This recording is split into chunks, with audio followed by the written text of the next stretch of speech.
Dice la publicidad sobre Guadix que se trata de la ciudad donde la tierra te abraza. Y esa afirmación no es gratuita. Como podréis ver a lo largo de las imágenes que os mostraremos en los próximos minutos, es una realidad completa. Pero viniendo desde el sur, concretamente, como recordaréis, desde la Alpujarra granadina, no podemos prescindir de una parada anterior a Guadix, una que nos sirve de aperitivo a todo lo que está por ofrecernos esa ciudad. Se trata de Purullena, localidad que destaca por su gran cantidad de casas cueva y por ser un pueblo eminentemente agrícola y artesanal. Pues más de 7.000 personas viven en las cuevas. 7.000. Y las personas que viven en las cuevas pues son personas normales, que no es que sean gente especial. Y en una de esas casas cueva de gente normal es en la que nos detenemos. Además, esta cueva es especialmente curiosa porque no se trata de una sola vivienda, sino tres, en tres niveles diferentes en un montículo. En la planta baja podemos ver la habitabilidad de las cuevas en la época actual, con sus, digamos, modernas instalaciones. En la segunda planta de este conjunto de viviendas, compuesta por tres cuevas excavadas en el Cerro de la Inmaculada, situado justo en el centro de Purullena y declarado monumento de interés municipal, encontramos el aspecto que tenía una vivienda en cueva en los años 20 del siglo pasado.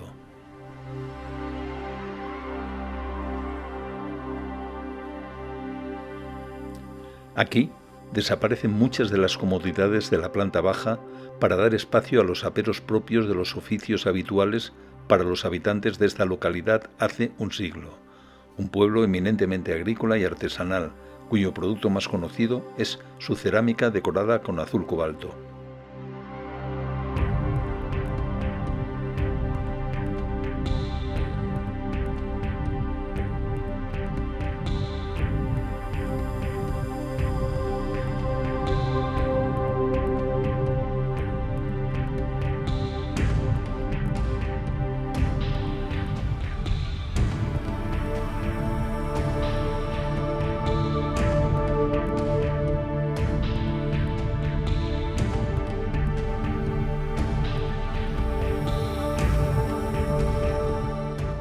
Y la tercera cueva, en lo alto del montículo, es una especie de modesto museo etnográfico cargado de objetos atemporales de la vida cotidiana, organizados sin un orden específico, pero que resulta muy interesante de visitar precisamente por lo que tiene de batiburrillo de cosas que todos conocemos, incluso que los más mayores o nuestros padres utilizaron, y que aparecen aquí como recuerdos que ya nos parecen perdidos en la historia.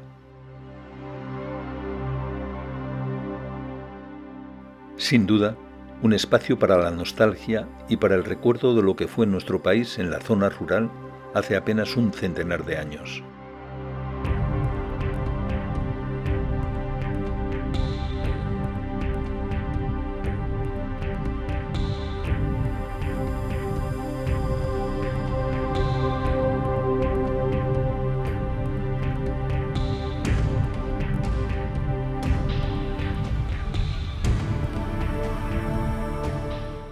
Desde la última planta de este conjunto de casas cueva, obtenemos una visión general de los cerros arcillosos de Purullena que a lo largo de los años han sido habilitados como viviendas y que aún siguen mayoritariamente habitadas.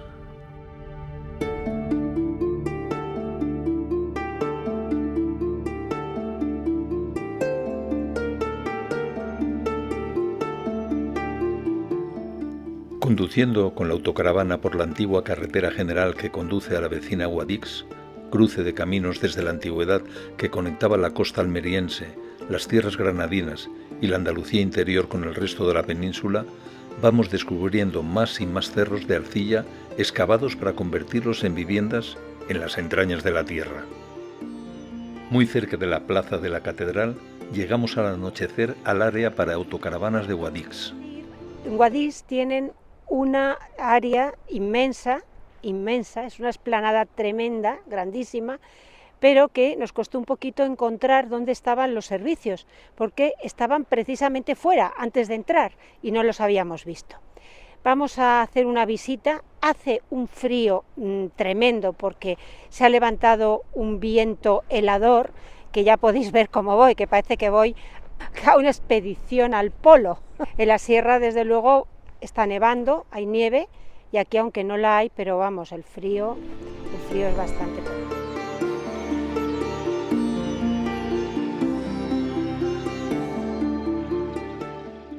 Situada en el declive norte de Sierra Nevada, en la denominada Hoya de Guadix, en ese paso natural desde Levante a Andalucía que os he comentado hace un momento, la localidad se presenta como una ciudad monumental, una de las principales de la provincia de Granada y una de las más antiguas de toda la península ibérica, que conserva un rico y extenso patrimonio histórico-artístico. Y justamente iniciamos la visita de la ciudad por la Plaza de la Constitución, un bonito espacio porticado construido entre los siglos XVI y XVII. La Catedral de Guadix es una de las catedrales consideradas más importantes de España.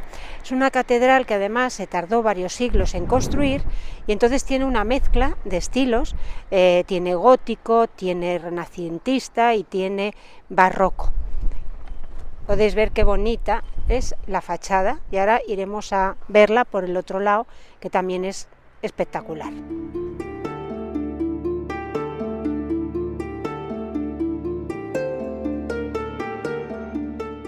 Se accede al interior de la catedral desde el Museo Catedralicio.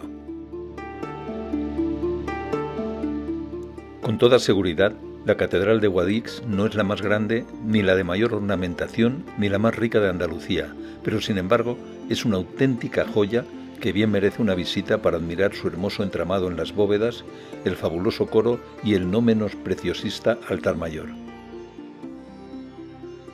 Pero también queremos que conozcáis dos cosas que acompañan a esta catedral, una leyenda y una pieza escultórica muy especial que contiene, que seguro que os suena, pero vista en un lugar muy diferente a este. Ya lo vais a ver. Respecto a la leyenda, resulta que una vieja morisca pedía limosna en la puerta de la catedral, cuando a su altura pasó una noble dama acompañada de su esposo, y éste se sintió muy ofendido por tal acción, que le pidiera limosna, golpeándola con un bastón. El hecho fue visto por el campanero de la catedral, que recriminó al noble su actitud, y el resultado fue que campanero y anciana acabaran en la cárcel. La morisca, cuando se la llevaban, maldijo al noble y dijo que le atravesarían las entrañas en 3 días y unos ángeles le mostrarían un cáliz en el aire mientras le llevaban al infierno.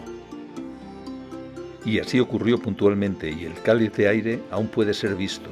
Mirad si no la imagen que forma el hueco de aire que está entre estas dos columnas corintias. Estamos ante una pieza verdaderamente única. En el lateral, en uno de las partes a la derecha del altar mayor de la catedral de aquí de Guadix, aparece esta imagen que es una copia exacta de la Piedad de Miguel Ángel que está en el Vaticano, en Roma, que fue destruida completamente durante la Guerra Civil Española y quedó hecha añicos, verdaderamente añicos. Posteriormente se fue recuperando pieza a pieza de lo que se había destruido y se recompuso para construir de nuevo, por medios ya mecánicos, esta pieza verdaderamente maravillosa, que fue premio además de escultura en tiempo atrás y que refleja fielmente la imagen que creó Miguel Ángel y que, como digo, está en el Vaticano. Se hizo al final con 333 piezas diferentes. Muchas de ellas hubo que volverlas a crear, puesto que habían desaparecido o habían sido tiradas como escombros. Una escalera lateral a la catedral nos lleva hasta el Hospital Real de Guadix. Se trata de un edificio de 3 plantas de fundación religiosa y que albergó hasta finales del siglo XX una maternidad. Actualmente se muestra al visitante como un centro cultural con una exposición permanente relacionada con el obispo Medina Olmos, asesinado durante la Guerra Civil. Recibimos una completa explicación por parte de la encargada del lugar, que nos explicó mucho de la historia y peripecias del hospital y mucho más de la vida y muerte del obispo Medina Olmos. Por supuesto, el lugar tiene una gran relación con la Iglesia, como lo demuestra su ideario consistente en prestar cuidados no solo al cuerpo sino también al alma, contando con distintos objetos relacionados con el modo en que se organizaba un hospital antiguo, donados todos estos por distintas organizaciones, y aquí hay camas, camillas, paritorios, palanganas, material quirúrgico y una farmacia, entre otras dependencias. Del hospital se accede a la iglesia de San Torcuato, que fue desacralizada para servir de espacio para conferencias y conciertos, y en esta ocasión está dedicada a la vida y muerte del obispo Medina Olmos una vez más.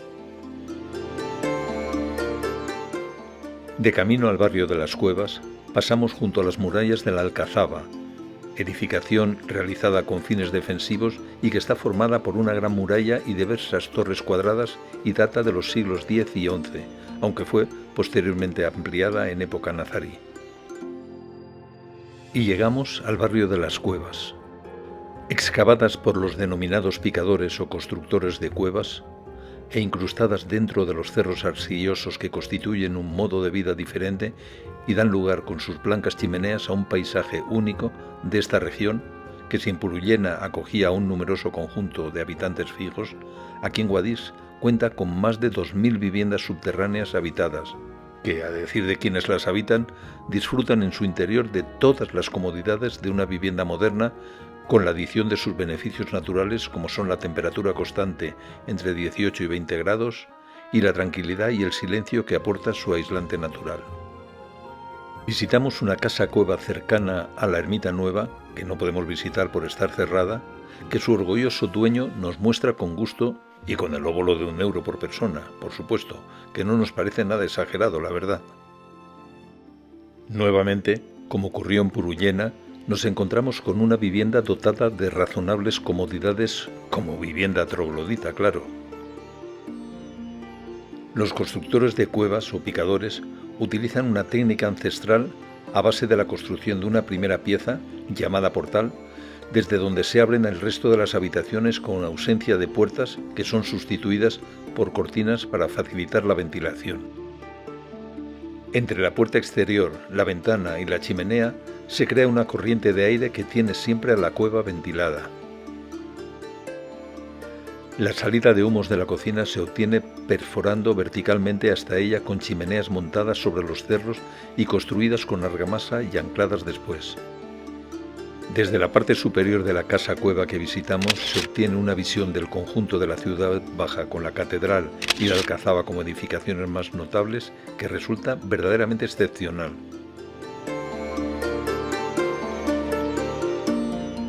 Pero lo verdaderamente único es el panorama que ofrece el barrio con los cerros de arcilla convertidos en viviendas desde que se asentaron por aquí los moriscos huyendo de la persecución cristiana allá por los finales del siglo XV y XVI, y que forma un arco perimetral alrededor de la ciudad de Guadix.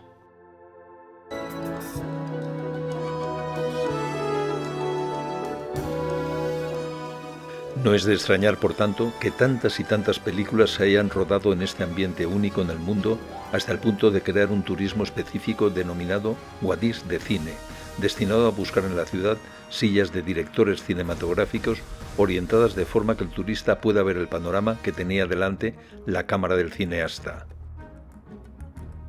Hay algo así como 6 sillas como esta repartidas por lugares clave de Guadix, así que si sois aficionados al cine, no olvidaros de buscarlas si venís por esta ciudad.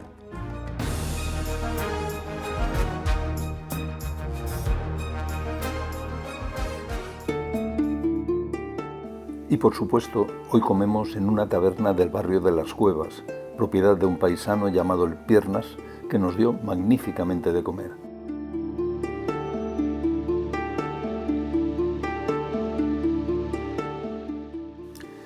Y empezamos intentando entonar el cuerpo con un tinto absolutamente recio para acompañar con unos deliciosos y no menos contundentes garbanzos guisados que nos saben a gloria bendita.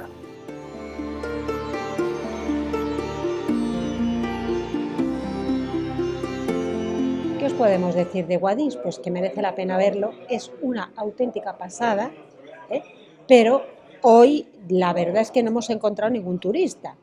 Nos hemos refugiado, después del frío que hemos pasado, aquí en este sitio que nos han recomendado, que está en la zona de las cuevas, Y como habéis visto, hemos tomado unos garbancitos porque el cuerpo nos pedía algo calentito, y ahora de segundo, pues Antonio se ha pedido un cabrito, y yo, pues nada, dije, bueno, me voy a tomar un poquito de tortilla de patata. Un poquito de tortilla de patata. Bueno, impresionante. No creo que pueda acabármelo.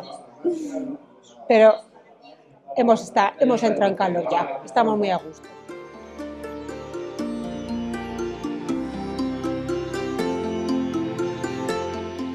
Y desde el Piernas regresamos a la autocaravana, cambiamos aguas y salimos camino de Jaén, con la clara sensación, una vez más, de que nos dejamos un montón de cosas por ver en Guadix, la ciudad que estamos dejando atrás. Hemos pasado la noche en Jaén, en este aparcamiento, que no es el que indica Parc Fornay, sino que lo hemos encontrado, estaba todo muy lleno, pero que es un sitio estupendo, porque además está al lado de una gasolinera que tiene un lugar para poder lavar las autocaravanas. No tiene techo y está genial, con lo cual Antonio aprovechó para poderla limpiar un poco, que la llevábamos ya penosa. Esta es la zona de lavadero que menciona Isabel, y junto a ella está la estación de servicio donde se puede tomar agua, y además tiene un supermercado básico anexo. Una larga y suave cuesta, ya que la ciudad se alza al pie del Cerro de Santa Catalina, con su castillo en lo alto, con calles empinadas y ocasionalmente de pronunciadas pendientes, nos acerca en poco más de 10 minutos hasta la Plaza de la Constitución.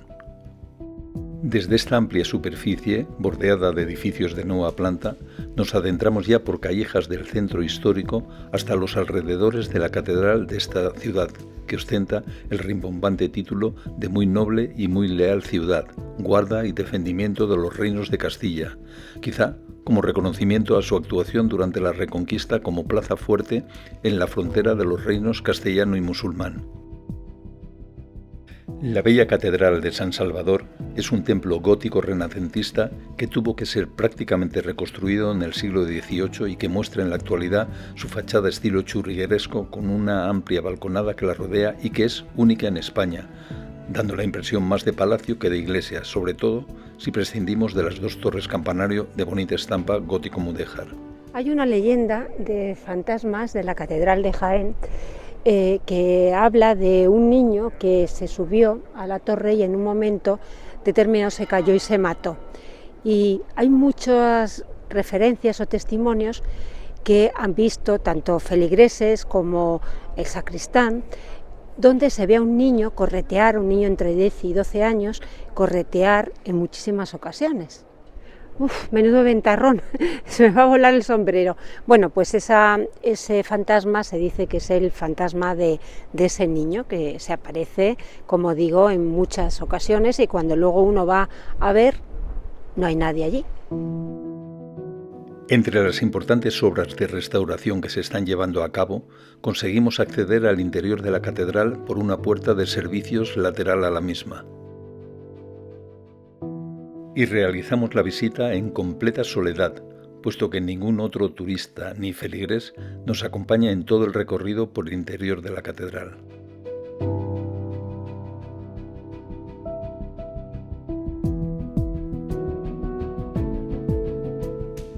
Lo cual, junto con las lecturas que llevamos, nos hace caer en la cuenta de algo que nos llamó la atención desde que contemplamos su espléndida fachada.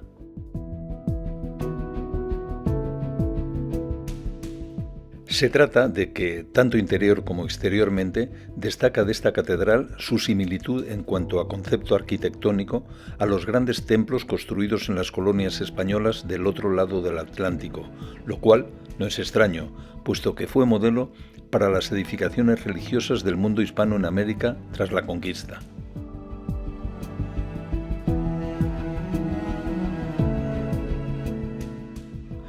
Destacan como elementos diferenciadores el conjunto de la sacristía y la sala capitular, la sillería del coro, las galerías altas con ese sistema de balcones que es único en el mundo cristiano y, por supuesto, el Museo Catedralicio, declarado monumento artístico, histórico y bien de interés cultural, que, por supuesto, no pudimos ver dado el estado de clausura por obra en que encontramos a la catedral jienense. Pero en el fondo, para el visitante, subyace ese sentimiento de reconocer en esta catedral similitud de elementos ya vistos en iglesias del Nuevo Mundo a las que sirvió como pauta a seguir, tal como ocurrió en la Catedral de Ciudad de México, Puebla, Mérida, Oaxaca o Guadalajara, así como Lima, Cuzco y Bogotá, entre otras.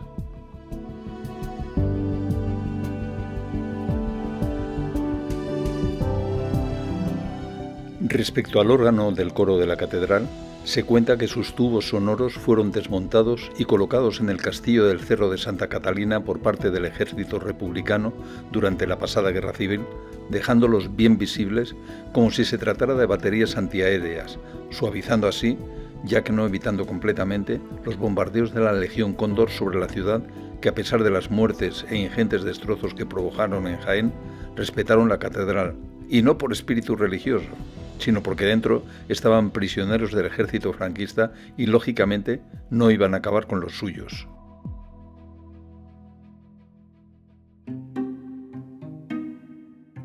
Desde la catedral nos dirigimos al barrio judío de Jaén, al que accedemos por el Arco de San Lorenzo.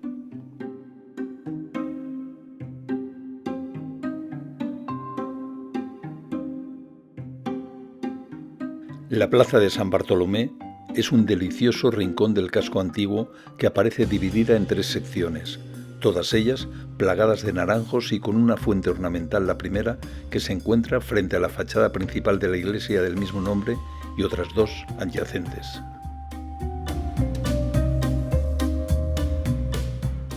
Avanzamos por estrechísimas callejas nuevamente en pendiente hacia la judería.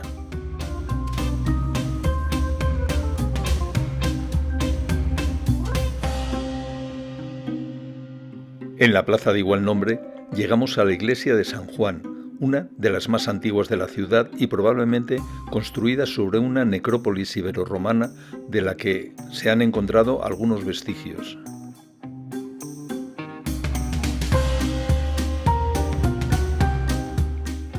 Ya en la judería, por la calle de las Herrerías, llegamos hasta los baños árabes, ubicados en los sótanos del Palacio de Villardón Pardo. Con una superficie de 450 metros cuadrados, son probablemente los más grandes baños de origen árabe de todo el mundo. Desde un claustro columnado descendemos hacia el sótano del palacio, donde se descubrió la existencia de estos baños construidos hacia el siglo IX, aunque su uso continuó incluso bastantes años después de la Reconquista. En una maravillosa y perfecta ejecución de un pavimento transparente, vemos las conducciones de agua y desagües de los baños.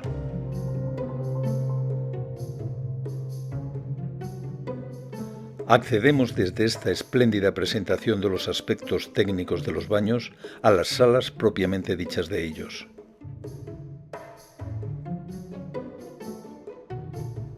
Encontramos, en primer lugar, el vestíbulo de acceso, una sala de 14 metros de longitud por 3,80 de anchura, con arcos de herradura sobre medias columnas, que se irán repitiendo en todas las demás salas, especialmente en la sala fría, que aún conserva restos de las pinturas primitivas, como podemos ver.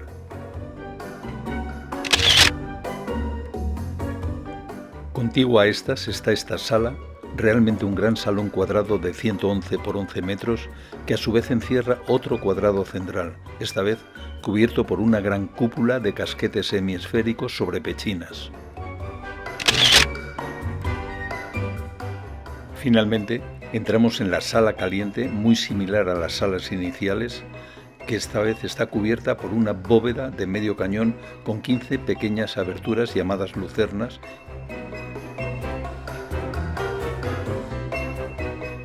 y con la presencia de bañeras de uso individual.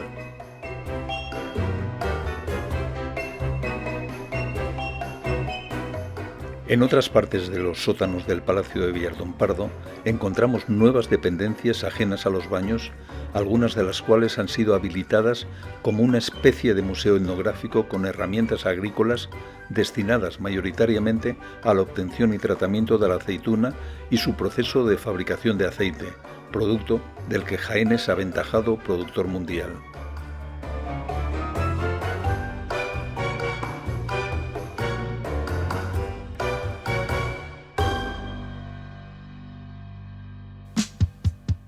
También en el sótano podemos ver un conjunto de 5 antiguos lavaderos del siglo XIX pertenecientes a la antigua casa cuna, eufemismo para nombrar el hospicio que aquí se encontraba. Cada lavadero cuenta con 4 zonas de lavado y están construidos con piedra de cantera con canalizaciones para recoger el agua sobrante. Encontramos también dentro del palacio una no muy extensa, pero muy ilustrativa colección de carrozas de distintos periodos de la historia de la ciudad de Jaén. De nuevo en el claustro central, ascendemos hacia la zona del palacio propiamente dicho, en las plantas superiores. Diré de entrada que el Palacio de los Condes de Villardón Pardo fue construido en el siglo XVI por Fernando Torres y Portugal, primer conde de Villardón Pardo y virrey del Perú, lo cual no son pocos títulos, desde luego. A lo largo de su historia pasó por residencia de los condes hasta que se instaló aquí el Hospicio de Mujeres. Hoy, en su primera planta, podemos ver una continuación del museo etnográfico con numerosos utensilios, ropajes, menaje y herramientas generalmente utilizadas en los trabajos agrícolas de la comarca. En la planta siguiente, tal como vimos en la extremeña ciudad de Olivenza, se sitúan representaciones de oficios típicos de la zona como el taller del alabardero, el zapatero, la carpintería tradicional o la herrería.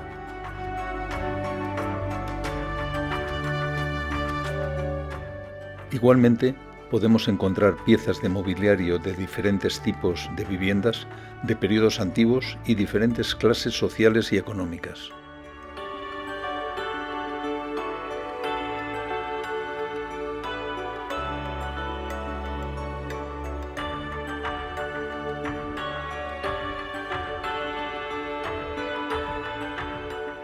Desde la terraza exterior del palacio se contemplan vistas sobre el entorno ciudadano y en las alturas el castillo del Cerro de Santa Catalina, muy ilustrativas de cómo es la ciudad.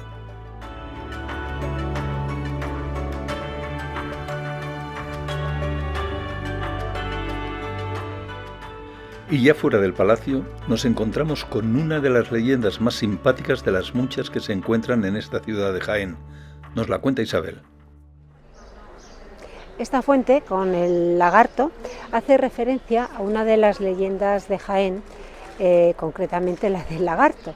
Se remonta a la época donde se descubrió América, donde se dijo que un habitante de Jaén se marchó con Colón y cuando volvió se trajo pues, un lagarto. Este lagarto parece ser que fue creciendo y necesitaba muchísima comida y esto le obligaba pues a esta persona a tener que coger ovejas, robar y demás. Llegó un momento tal que ya no había manera de darle de comer y entonces lo soltó y empezó pues a atacar también a personas y no solo pues a las ovejas. Otra leyenda habla de cómo solucionaron el tema. Y es que un recluso que estaba condenado de por vida se ofreció, a cambio de ser conmutada su pena, a capturar a ese tremendo lagarto, que era un cocodrilo en realidad. Y para ello pues empezó a tirarle panes. El lagarto iba detrás de él, hasta que se montó en un caballo y a lomos de ese caballo, en un momento determinado, tenía un saco con pólvora y entonces se lo tiró al lagarto. El lagarto fue a comerlo y le explotó. Muy emparentada con la leyenda del lagarto y vecina a él, y construida a principios del siglo XVI, como ya viene siendo habitual en la historia de las iglesias andaluzas sobre una antigua mezquita que a su vez fue edificada sobre un culto ancestral anterior, la iglesia de la Magdalena es una de las más antiguas de Jaén. Comparativamente con la catedral, la iglesia de la Magdalena es bastante modesta, aunque resulta de intenso fervor para los jienenses, ya que aquí reside la antigua cofradía del Santísimo Cristo de la Clemencia, Nuestro Padre Jesús de la Caída, Santa María Magdalena y María Santísima del Mayor Dolor, que realiza su estación de penitencia en el martes santo de la conocida y buenísima Semana Santa de Jaén. Anexo a la iglesia de la Magdalena encontramos este patio con sus fuentes y alberca que nos ofrece además una vista espléndida sobre el castillo de Jaén y su entorno. Y ya de regreso hacia el lugar donde tenemos aparcada la autocaravana, llegamos al Hospital de San Juan de Dios, que, desde el siglo XV, y gracias a las donaciones particulares y al patronazgo del Concejo Municipal, esta institución sanitaria llegó a ser con el transcurso del tiempo uno de los hospitales más longevos dentro de la historia española y, sin duda, el de mayor solera en Jaén. Durante varios siglos obtuvo el mérito de constituirse en un verdadero modelo asistencial que logró difundirse por todo el ámbito de la monarquía española. Hoy resulta un edificio excepcionalmente bello, sobre todo en su claustro interior renacentista, con arcos sostenidos por columnas pétreas toscanas en el claustro bajo y jónicas en el superior. Y desde aquí nos vamos a comer a un lugar bastante especial. Estamos en la Peña Flamenca de Jaén. Nos estamos tomando un vermú casero envejecido en barrica de roble americano que está francamente impresionante. Luego, a partir de ahí, seguiremos comiendo. Pero de momento nos han traído también un queso viejo que está muy rico. Así que nos vamos a quedar a comer aquí, que tiene buena pinta. Desde ese aperitivo inicial, Isabel se adentra por una rica ensaladilla rusa, mientras yo opto por un delicioso pisto con huevo. Y de segundo, compartimos al 50% un increíble pastel de verduras, tipo lasaña jienense, con unos boquerones recién llegados de la costa malagueña. Seguimos ruta y os emplazamos para dentro de una semana, concluyendo nuestro viaje andaluz en dos enclaves muy especiales, Baeza y Úbeda. Os esperamos, pero si os ha gustado este vídeo, no marcharos sin darnos un like, suscribiros al canal y darle a la campanilla para que se os avise de futuros vídeos. Muchas gracias por estar ahí.